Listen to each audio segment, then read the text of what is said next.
Halo semua, saya mencoba membuat video ini untuk menjawab semua pertanyaan yang kalian berikan pasca temu online ya. Ada ribuan pesan yang masuk ke sosial media saya, dan pertanyaannya sama rata-rata. Jadi capek juga kalau saya jawab satu persatu ya. Jadi video ini untuk mengklarifikasi hal-hal tersebut. Yang pertama, saya tekankan, kita belajar per skill. Ini misal di skill 1, kita fokus kepada mencari subjek dan verb di dalam kalimat. Saya bingung, ada yang langsung nanya tenses, ada yang nanya konektor, ada yang nanya lain sebagainya. Sabar. Kenapa? Nanti skill selanjutnya ada. Ada 57 skill lagi yang belum kalian pelajari. Dan biasanya exercise itu letak kesalahannya di skill yang kalian pelajari. Misalnya di skill 1 ini tentang subjek dan verb. Kesalahannya di antara subjek dan verb inilah. Tidak akan lari ke tenses, tidak akan lari ke konektor, dan lain sebagainya. Paham ya? Jadi fokus ke skill, materi skill yang dipelajari. Misal skill 1, apa nih yang dipelajari? Oh berarti saya di skill ini memahami yang mana subjek, yang mana verb. Kalimat harus memiliki subjek dan verb. Minimal satu subjek, satu verb. Kalau ada dua subjek, harus ada dua verb. Kalau ada dua subjek, satu verb berarti salah. Atau sebaliknya. Kalau hanya ada subjek saja, tidak ada verb berarti salah. Atau sebaliknya, begitu ya. Fokus. Nah, exercise 1, saya akan bahas satu persatu. Yang pertama, mulai dari nomor 2 ya. Kalimatnya, a schedule of the day's events can be obtained at the front desk. Kalimat ini benar. Kenapa? Schedule ini benda. Ya, dia bisa jadi subjek. Verbnya apa? Can be obtained. Verbnya sebenarnya obtained. Tapi kalau kita tulis semuanya. Can be obtained. Ya. Sama seperti ini, subjeknya a schedule. Ada yang menulis a schedule, tidak masalah. Tapi subjek itu pahami sebuah noun.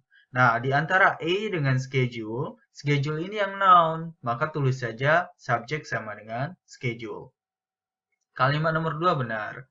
Nomor 3, a job on the day shift or the night shift at the plant available. Nah, kita lihat yang mana noun di sini. Subjek di awal kalimat.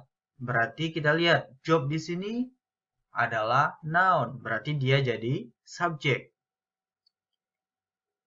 Ya. Kita cari verbnya ada nggak? Nggak ada verb di sini. To be ada nggak yang bisa menggantikan verb? Tidak ada juga. Berarti kalimat ini hanya memiliki subjek job, verbnya tidak ada. Seharusnya bagaimana biar benar? Available ini adjektif. Maka di sini harus ada to be. Maka kalau mau dibenarkan jadinya tambahkan is. A job on the day shift or the night shift at the plant is available. Ya. Nomor 4. The new computer program has provides a variety of helpful applications. Ini banyak sekalian bertanya tentang ini ya. Subjeknya apa di sini? Computer program. Ya. Verbnya apa? Has provides. Has ini verb 1. Has, have, itu verb 1. Provides, ini ada S ujungnya, ini juga verb 1. Jadi kalau has ini verb 1, provides verb 1, maka ini ada dua verb. Kalau mau dijadikan present perfect, jadinya has provided. Ya. Maka kalimat ini salah. Salahnya kenapa? Ini ada verb 1, dua buah. Yang pertama has, yang kedua provides. Biar benar gimana? Hilangkan salah satu. Kalau jadikan present perfect bisa nggak? Bisa. Jadinya has provided. Nomor 5. The box can be opened only with a special screwdriver. Lihat di awal kalimat. Subjeknya apa nih? Yang benda. Box.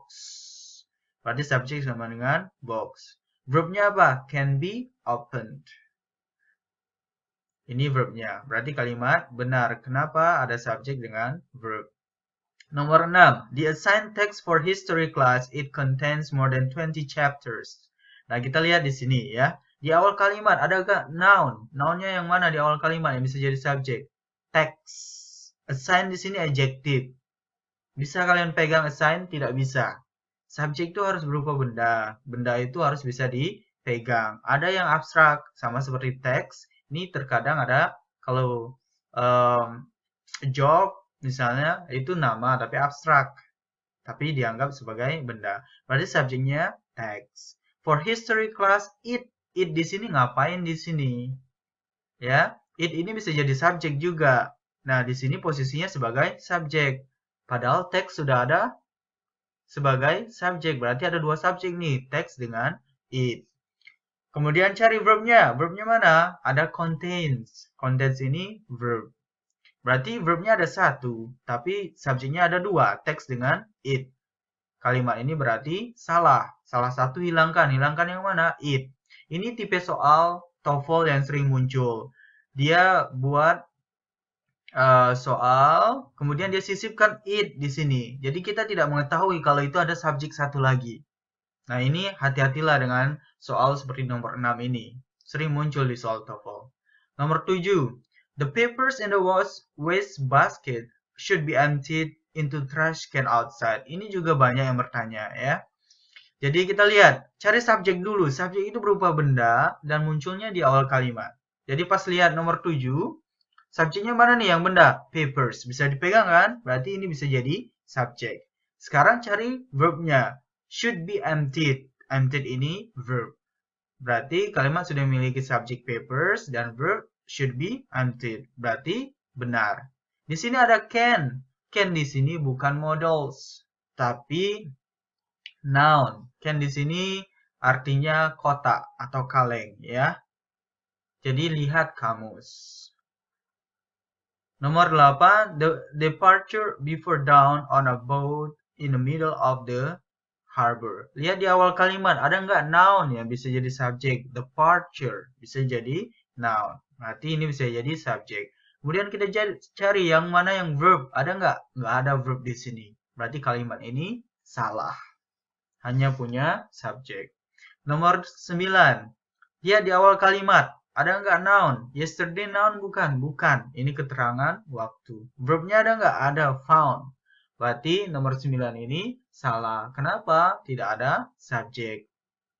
Nomor 10. The new machine is processes 50% more than the previous machine. Nah, kita lihat. Di awal kalimat ada nggak noun yang bisa jadi subjek? Machine. Ya, bisa jadi subjek. Kemudian ada to be is. Processes. Nah, processes di sini bentuk verb 1. Berarti to be bisa nggak ketemu verb 1? Baca handbook. Skill 1. Di sana ada 4 kondisi di mana to be bisa digunakan. Ada nggak to be digunakan bertemu dengan verb 1? Tidak ada. To be itu bisa ketemu dengan verb ing atau verb 3. Berarti ini dikatakan ada 2 verb. 1 to be, 1 verb, 1 proses. Biar benar gimana? Hilangkan salah satu. Ya, atau hilangkan is. Jadinya the new machine processes seperti itu. Nah, jelas ya? Seperti itu. Nah, yang harus kalian pahami adalah ketika kalian tidak mengetahui itu kata kerja atau bukan, maka cek di kamus. Jangan insist. Tahu insist? Insist itu bersikeras kalau benar. Padahal jelas salah. Misalnya nomor 7. Insist. Can ini kan kata kerja. Can ini kan kata kerja. Can ini kan kata kerja. Padahal can itu noun di dalam kalimat ini. Ingat, satu kata itu bisa berfungsi banyak. Tinggal dilihat tempatnya di mana. Seperti itu. Sama seperti yang ini nomor 6. Ada yang insist, bersikeras. Ini it di sana subjek. Menurut saya assign ini subjek. Padahal subjek itu harus berupa noun. Saya tidak tahu apakah buka kamus dulu atau tidak. Melihat atau tidak arti dari sign ini. Jadi, ketika mengerjakan soal, ketika menemukan kosakata yang bingung atau ketika ditemu online dibahas, kemudian tidak paham atau berlawanan dengan apa yang dipahami, coba cari dulu. Koreksi diri dulu, buka kamus dulu, nanti baru ketemu. Ya, ingat, di saat kita belajar, kita perlu gelisah. Kita perlu merasa tidak puas. Akhirnya kita mencari sendiri seperti itu ya. Justru saya berharap kalian, oh ini kok kayak gini. Sebelum bertanya, saya cari dulu. Kayak gitu harusnya ya. Seperti nomor 7. Can ini kan modals. Kok nggak dianggap kata kerja oleh Kak Budi? Sebelum bertanya, cari dulu di kamus. Saya apa yang salah ya? Masa Kak Budi masa Kak Budi ceroboh? Seperti itu ya. Ingat ya, ini skill 1 ya. Di video selanjutnya saya akan jelaskan skill 2. Ya. Semangat ya. Let's break the limits.